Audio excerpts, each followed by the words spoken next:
Kau orang buat apa ni? Kami tanam fiber optik, pakcik. Untuk apa? Fiber optik boleh buat internet dekat kampung ni laju. Buat apa internet laju-laju? Pakcik, dengan internet yang laju, pakcik dapat kontak anak pakcik di KL dengan lebih mudah. Pakcik dapat mengeratkan hubungan silaturahim yang telah lama terputus. Aku tak ada anak. Pakcik, internet yang laju juga membolehkan pakcik berniaga online. Aku suka makan gaji.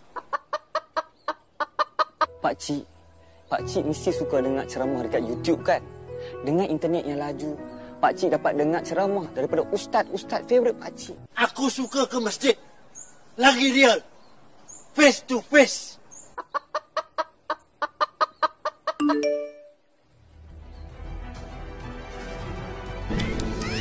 Welcome to Mobile Legends!